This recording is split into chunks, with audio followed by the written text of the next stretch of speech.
con mucho material, muchas cosas, muchos Sí, temas tengo para muchas fotocopias compartir, arriba de la ¿no? mesa.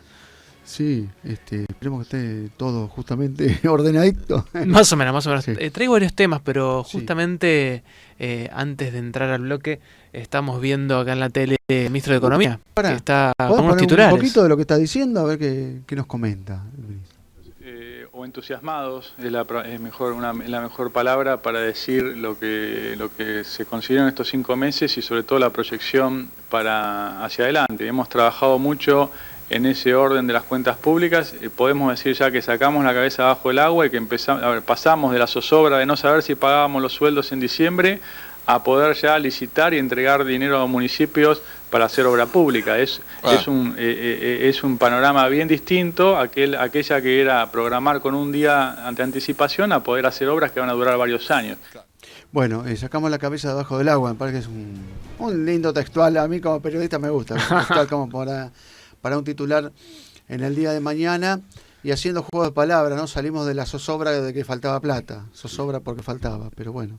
Mira, Uy, por Dios, cómo estamos. el Zozobra. ministro de Economía, justamente antes de hablar de las finanzas provinciales, también se estaba refiriendo a la política nacional. Y él tiene una posición política diferente al gobierno nacional, porque no es gobierno nacional, sino que lleva adelante una gestión provincial, por lo cual no tiene por qué hacerse cargo y puede tomar distancia, y me parece que lo estaba haciendo respecto a cierta política inflacionaria, ¿no? Moretti, usted dice que se diferencia mucho del gobierno nacional. No, me parece que está en una posición un poco más cómoda, entonces y la sabe aprovechar, ¿no? Y justamente hoy está anunciando la distribución de 10.000 millones de pesos, que recordemos que hubo una gran negociación para que se apruebe el presupuesto de este año, y algunas partidas que fueron elemento de negociación fueron las obras, las partidas para obras públicas de cara a los municipios y también para inversiones en seguridad en las diferentes localidades. Sí. Entonces, lo que decía yo hace un rato, no sé, en lo que es el inicio del programa, me da la impresión que falta más entusiasmo para anunciar esto, ¿no? Porque venimos de meses y de años en que no había un mango para nada, y de repente vos contás con una pequeña caja para hacer obras, para mostrar acciones de gestión.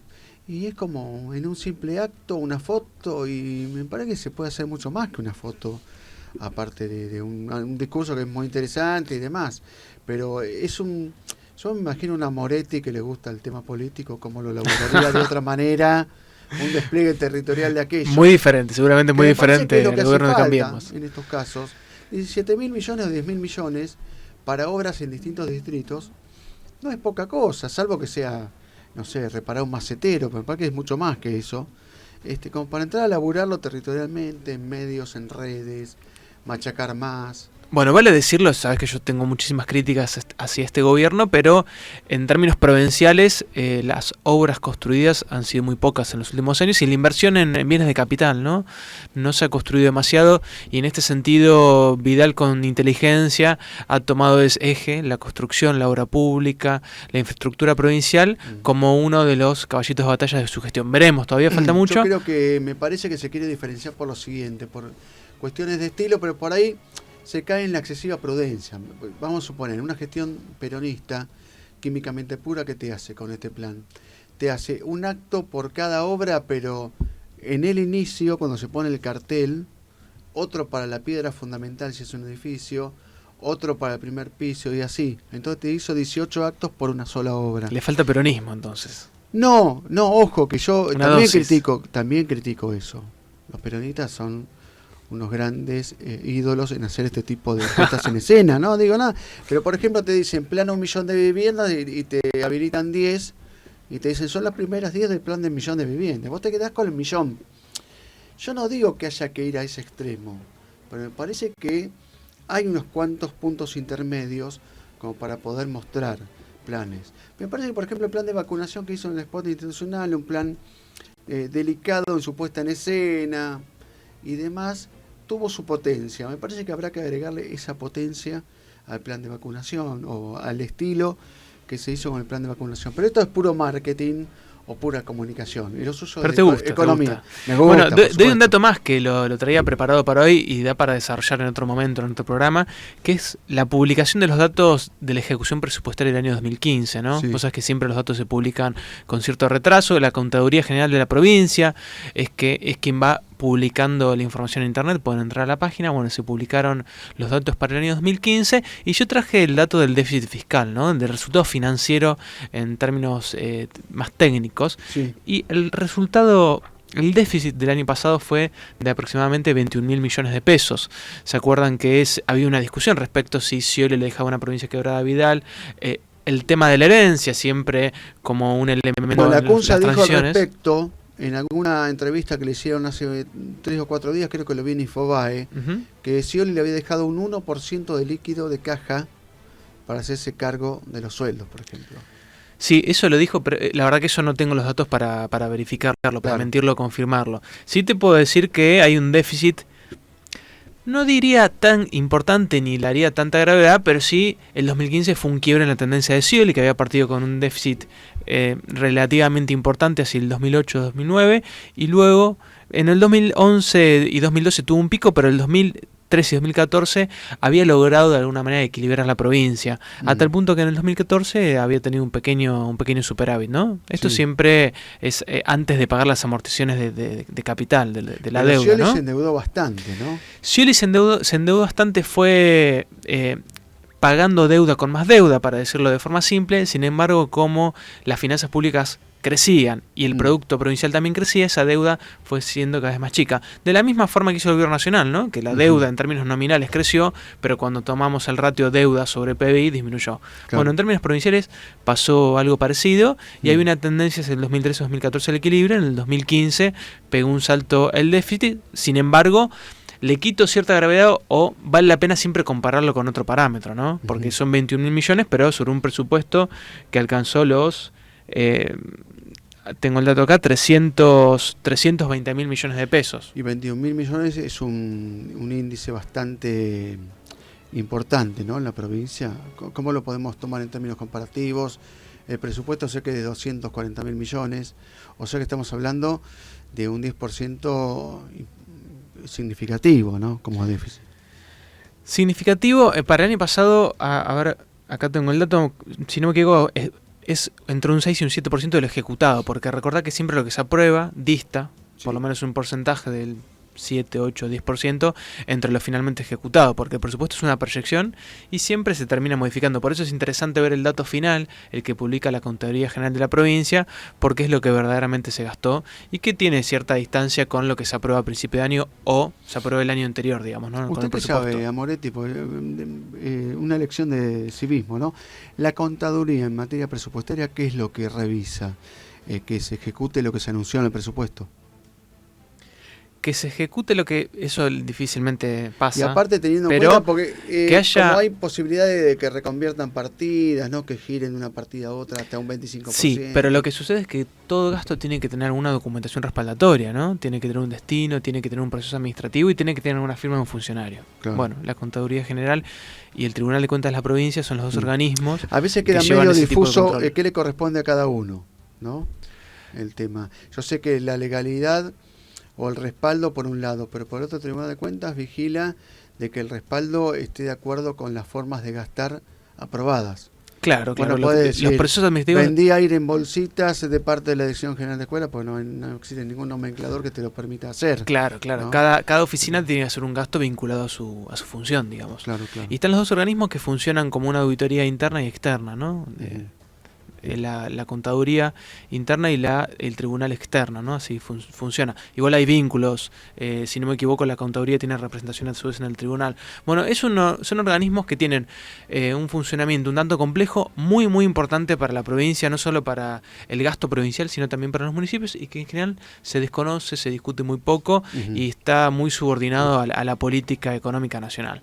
Bueno, sobre la provincia voy a elaborar los datos estos que se han publicado. Sí había sacado el porcentaje porcentaje que por acá lo tengo anotado, que el déficit que yo te mencionaba de 21.000 millones de pesos para el año 2015 es un poco menos del 2% del Producto Bruto Geográfico. El Producto Bruto Geográfico es como si fuera el PBI de la provincia, claro, ¿no? Es el valor de bienes y servicios finales que produce la provincia a lo largo de un año. Bueno, aproximadamente el déficit del año pasado fue un poquito menos del 2%. Ajá. Es un número, no es algo preocupante si es solo un año. Sí, si ese comportamiento se repite año a año o para un periodo muy largo, ¿no? Digamos que la provincia es el espejo, la vidriera de la economía nacional, ¿no? A través de la provincia se ve en grandes trazos cómo está la situación económica y se ve que hay una recesión, falta de actividad. De la misma manera te pregunto, si esto empieza a repuntar, ¿va a ser la provincia de Buenos Aires la primer beneficiaria y el primer escenario donde se note esa reactivación? En general yo te diría que sí, porque tomando los datos del 90 hasta acá, la provincia siempre sobre reacciona, ¿no? Cuando el ciclo anda mal o va hacia la baja el nivel de actividad económica, bueno, la provincia sobre reacciona y a la inversa. Entonces, si en algún momento, ahora estamos en un momento bastante crítico, ¿no? Donde hay recesión, donde hay caída del nivel de actividad de consumo, si se revierte, la provincia en general siempre es la que encabeza los promedios y los índices, digamos. Pero aprovecho a meter un dato más de la provincia que va a comenzarse a discutir, ¿no? Vos decías, es el reflejo de la política económica nacional. La provincia tiene una particularidad, por lo menos las finanzas públicas y el Estado, es que tiene una estructura muy limitada, muy rígida. En relación a sus ingresos, la coparticipación que recibe la provincia de Buenos Aires es muy baja, ¿no? Según la ley es del 19%, sí, mientras que la provincia aporta aproximadamente el 39% de la masa coparticipable. Sí. Para decirlo de otra manera, recibe la mitad de lo que aporta al sistema impositivo nacional. Sí. Bueno, y eso tiene una gran limitación. Y luego en su estructura de gastos tiene una gran rigidez, porque el gran porcentaje o el gasto más importante que hace la provincia se va en jubilaciones, sí, en el sistema de seguridad social, claro, en sueldos y en transferencias a municipios. Claro, entonces, claro, cuando la provincia dice, bueno, a ver, ¿cuánto tengo de libre disponibilidad para inversión? Lo que queda es muy poco.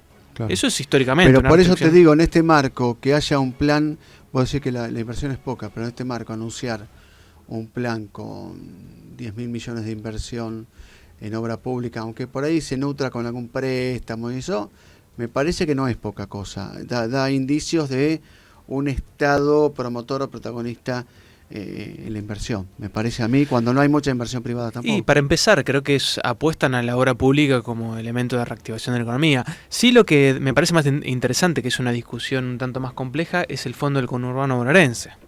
Y bueno, la preocupación por las obras públicas, la preocupación por la infraestructura, y este tema del fondo del conurbano que muchos quieren revivir, después de mucho tiempo que se dejó de hablar de ese fondo.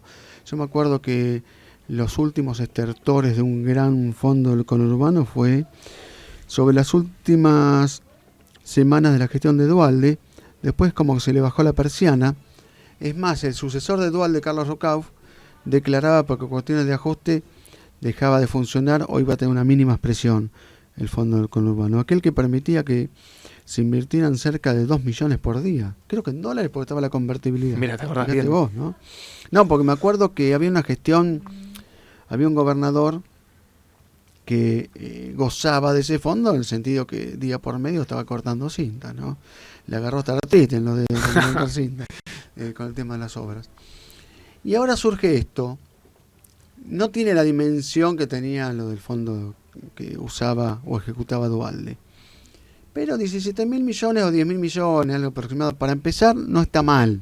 Para quien tuvo 0 pesos para obra pública, como fue en los últimos meses Scioli. Sin embargo, hay legisladores que insisten en que hay que formalizar todo en una normativa similar a la que funcionó durante 8 años en el conurbano. ¿Cómo podemos hacer una referencia a una cuestión y a la otra, si hace falta, o por ahí conviene una ley pensándolo en voz alta por el tema de que, bueno, de última es plata que le pertenece a la provincia y nadie puede meter, viste, la cuchara ahí en nuestra sopa, en el sentido que nos quieran administrar fondos que son propios de la provincia, ¿no? Mira, como discusión general yo creo que es necesario modificar el sistema de coparticipación federal. Por lo que te decía anteriormente, la provincia aporta un 39% de la masa coparticipable y recibe el 19%. Está bien y considero que tiene que haber criterios solidarios, pero me parece que en el caso de la provincia es un tanto exagerado lo poco que recibe. Ahora bien, la historia del Fondo del Conurbano Bonaerense es ridícula y todavía existe. No es que son 650 millones de pesos que provienen en una parte, si no me equivoco, del impuesto a las ganancias. Es un porcentaje del impuesto a las ganancias. Es el 10%, ¿no? Si no me equivoco, del impuesto a las ganancias. Y su origen tiene que ver con la disputa de Duhalde en la provincia de Buenos Aires, ¿no? Con el triunfo del peronismo dualdista en la provincia, ya que fue un acuerdo con... Fue un acuerdo con Menem para poder postularse en la provincia. Dijo, sin obras no bajo la provincia. Y bueno, claro. Le habilitaron y bueno, eso fue en el 92. Fue en el 91, cuando ganó las elecciones. 91-92. ¿Qué sucede después con las tensiones al interior del peronismo entre Duhalde y Menem? Le acotan el fondo a Duhalde a 650 millones de pesos, que en ese momento era 650 millones de dólares. Sí. Bueno, eso existe todavía, o sea, la provincia sigue recibiendo... Tema que nunca más se actualizó. Claro, nunca más se actualizó, pero el fondo siguió creciendo. ¿Qué sucedió? Cuando Menem le pone un tope al Fondo del Conurbano Bonaerense de 650 millones de pesos, arregla y plantea con acuerdo de, por supuesto, el resto de las provincias que el excedente, o sea, lo que se recaude por encima de ese monto, se iba a distribuir entre el resto de las provincias en función de los coeficientes del sistema de coparticipación federal. Claro. Bueno, ¿qué sucede? Ese fondo, acá, mira, lo tenía el número en mi casa, no lo puedo traer, pero estoy seguro que está por encima de los 20.000 millones de pesos. Y la provincia sigue recibiendo 650. Entonces es algo ridículo, porque es un fondo que se creó con el destino de fortalecer, de impulsar la obra pública en el conurbano bonaerense, bueno, y hoy está totalmente desvirtuado. Ojalá que se empiece a discutir, pero también de la mano del sistema de coparticipación federal. Estoy pensando en voz alta también en el tema de discutir un fondo del conurbano para la provincia, cuando Macri está apuntando mucho hacia el norte, porque dice que hay que reparar, hay que justamente trabajar sobre las desigualdades que hay en 10 provincias del norte, y yo no creo que a esas 10 provincias por ahí les guste que le quiten fondos, ¿no? Porque están recibiendo ahora un fondo adicional especial, sobre el cual ninguna otra provincia se queja, pero acá hay una cuestión también de, como podríamos decir, tolerancia federal, ¿no? Por ahí la provincia, uno pensando bonaerense, con todo el corazón, decir, bueno, que nos aumenten el fondo conurbano, pero si eso es a expensas de otras provincias, se complica. Bueno, mira, Macri a poco de asumir le incrementó el presupuesto y la coparticipación a la ciudad de Buenos Aires, ¿no? Que es una ciudad relativamente rica. La verdad que eso pasó desapercibido y tiene un contexto en el cual va a estar obligado a hacer una nueva redistribución entre provincias y también entre nación y provincias, ¿no? Claro. Porque tenemos la distribución primaria, que es lo que se queda el gobierno nacional y lo que se quedan las provincias, y luego la distribución secundaria es la distribución entre las provincias. Bueno, sobre esos dos juegos alguna definición va a tener que tomar, algún debate se va a tener que abrir, porque además está el fallo que obliga a la devolución del 15%. Que nos olvidamos todo, con tanto lío de buitres, de cosas, de inflación, de recesión, nos olvidamos, ¿no? De eso. Claro, que la nación se quedaba para fortalecer el sistema de seguridad social, bueno, que fue al fin de los 90 y bueno, también luego en el 2001 para fortalecer el sistema de administración tributaria a través de la AFIP. Bueno, eso es un debate abierto y que la provincia de Buenos Aires no tomó acciones judiciales, digamos, pero ese fallo implica a todas las provincias. Así que desde ese punto el sistema de coparticipación se va a tener que modificar, va a tener que comenzar el gobierno nacional a devolver a las provincias en un plazo, ya lo ha planteado, de algunos años, pero bueno, de alguna manera hay que abordar esa discusión y para la provincia es determinante. Claro. ¿Por ahí te dejé algo en el tintero con el fondo del conurbano o más o menos andamos bien con esto? No, te traigo después el número final, ahora no me acuerdo, no tengo el número en concreto, pero lo que quiero expresar que los 650 millones de pesos que sigue recibiendo la provincia es un número totalmente ridículo y que es necesario que eso se rediscuta, como también se rediscuta el sistema de coparticipación federal. Dígame, entonces hablamos de temas tan simpáticos como la inflación. Bueno, cuéntame. Tenemos en el orden del día la inflación, los despidos y quizá para entendidos o aquellos que siguen los medios económicos, las tasas de interés y el endeudamiento, ¿no? Ajá. Ustedes saben que hay una tasa de interés muy elevada, muy atractiva por parte del presidente del Banco Central, que ha convocado a inversionistas a que compren LEBAC, yo ya lo he comentado, letras del Banco Central, que están rindiendo 38% anual, 37,5% porque bajaron un poquito la tasa a 35 días y la verdad que es muy atractivo. Es una enormidad, te digo, ¿no? Sí. Claro, 38%, digamos, porque cuando estamos hablando de la disputa entre producción y especulación. Me acuerdo que mi vieja me lo contaba, el tema que cuando deja de ser negocio la producción, todo se pasa en la especulación y todos viven de una especie de calecita mágica, ¿no? Donde claro, terminás haciendo plata, mucha plata nominal, pero no te sirve de nada porque hay inflación.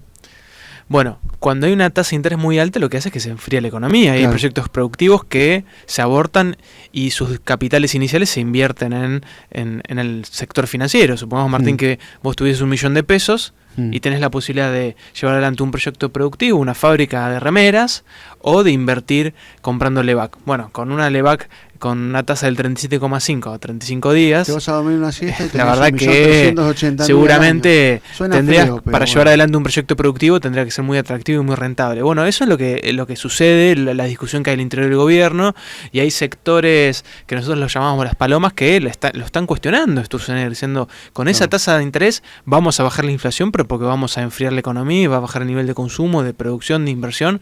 La verdad que yo coincido con esa posición, me parece que es muy cuestionable. Coincido, hay pocos sectores de gobierno que se animan a hacer una crítica, pero hay tensiones sin ninguna duda. Y lo que sucede en la noticia del día es que hoy aparecieron instrumentos de inversión que de alguna manera van a competir con los Levac, y es que son los títulos de deuda del Tesoro, ¿no? De las letras del Tesoro, que se han lanzado, van a una especie de remate, ¿no? Por eso siempre se termina definiendo a último momento la tasa de interés y los plazos, pero parece que van a lanzar una propuesta de letras del Tesoro, sería del gobierno nacional, a diferencia del Banco Central. ¿O en dólares? En dólares. En dólares a 3 y a 6 meses con una tasa de interés del 3,5 o el 4. Hay que ver cómo queda, ¿en dólares? Cómo queda el remate, en dólares.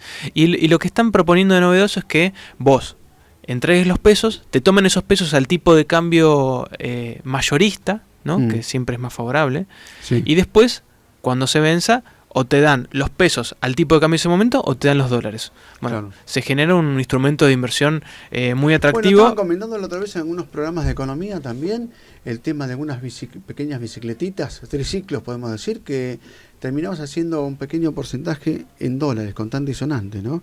A 90 días o a menos de 50 días, con un dólar un poco cayendo, metiendo en tasa, después con ese rinde que tenés en pesos, compras, ponele un 9% más en dólares o un 10% más en dólares.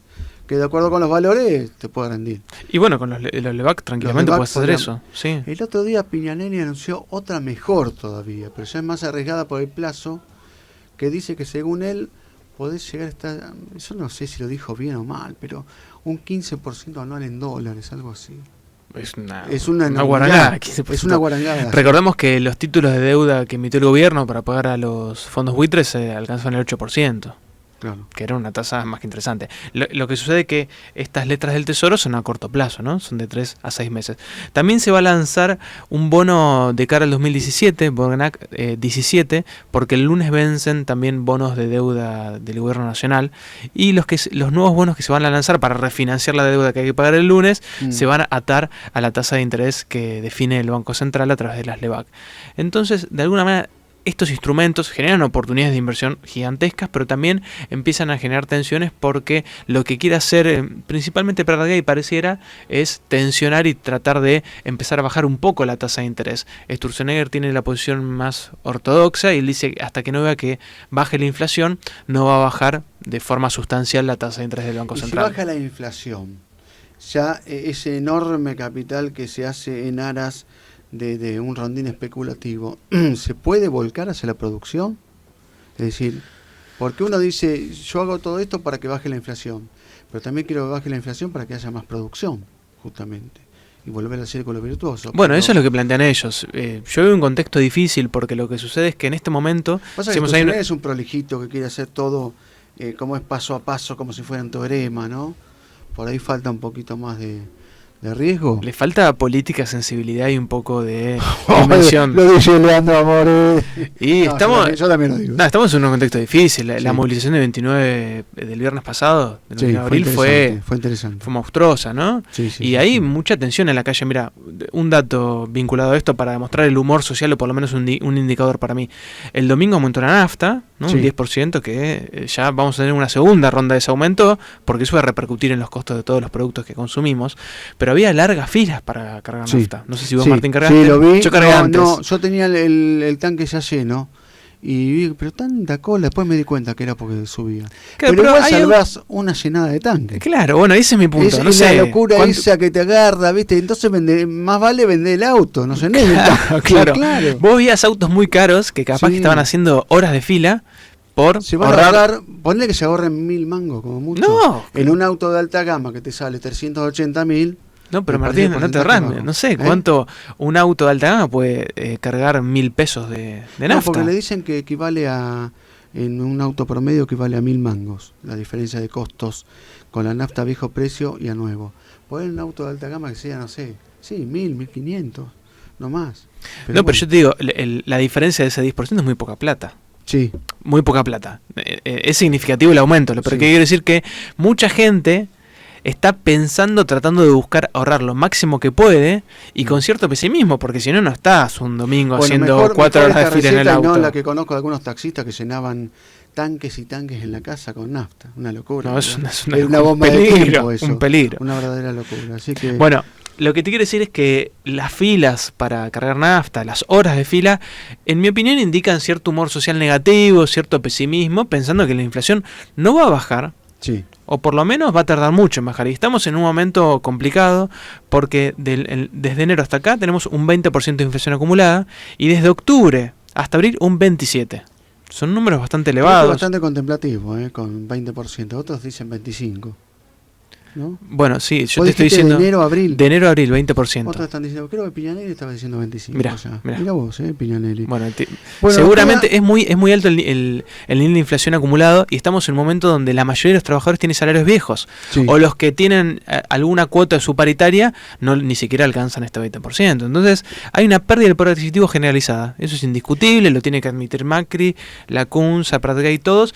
Y en promedio, buscando información y datos, un 15% de pérdida de poder adquisitivo es lo que están sufriendo la mayoría de los 15% trabajadores. Muy, muy fuerte. Es fuerte, fuerte. Suena fuerte. Y- Bueno, en este contexto, digamos que por una cuestión de orden judicial, en minutos nomás, ¿no? Cerca de las 5 de la tarde, en provincia se reúne lo que se dice la paritaria general. O sea, con Hernán Lacunza, que estaba dando la nota recién por televisión, se debe estar preparando para ir a la paritaria, suponemos. Por ahí le toca como representante patronal o no, iría alguien de gobierno o demás, pero van a tener que hablar de números, ¿no? Y eso es lo que más le está costando admitir a la gestión de la provincia y de la nación, el hecho de tener que tan temprano volver a hablar de un nuevo aumento salarial. Y sí, lo que pasa es que el acuerdo que venían planteando era muy malo y creo Yo que te no- digo que es malo, pero peor era el de Scioli, y esto no es por nada, pero Scioli daba en 3 cuotas, la última a pagar en diciembre, Sí, sí. y te lo vendía por un aumento equivalente al total que estaba dando en esas 3 cuotas. No sé si me explico, pero te daba en marzo, junio y diciembre, te terminaba de completar un 15 o 20% al final del año. Pero mientras tanto te iba dando cuotitas de 8, de 12. En esta administración te están diciendo, te damos un aumento a cuenta y nos volvemos a reunir, cuando Scioli no daba la posibilidad de una segunda reunión. Que ahora lo que cambió la justicia es que adelantó. Y lo esa que pasa es segunda que la paritaria. inflación de referencia era el 25%, que ya en mayo Sí, la superamos, cambió, ese es el cambió. punto. Hay que tener en cuenta Sí que fue muy cambió. inteligente que hizo un acuerdo interesante con los docentes, ¿no? Que de alguna manera rompió el techo que se había planteado en un Yo inicio. no sé si con esto no se reactiva todo una Y lo que pasa es que suerte de protestas vamos a una generalizadas. inflación anual del 40%. Claro, claro. O Así sea, que- o quizá, esperemos que no sea más que eso, pero en mayo todavía va a seguir repercutiendo el aumento de las tarifas de combustible. Entonces, en Ujú. abril cerró un 7%, que Seguro. seguramente que es Ujú. muy alto, un número récord. Bueno, Leandro Moretti, muchísimas gracias por el aporte en la columna económica, aquí en FM Bueno, gracias a Clops. ustedes.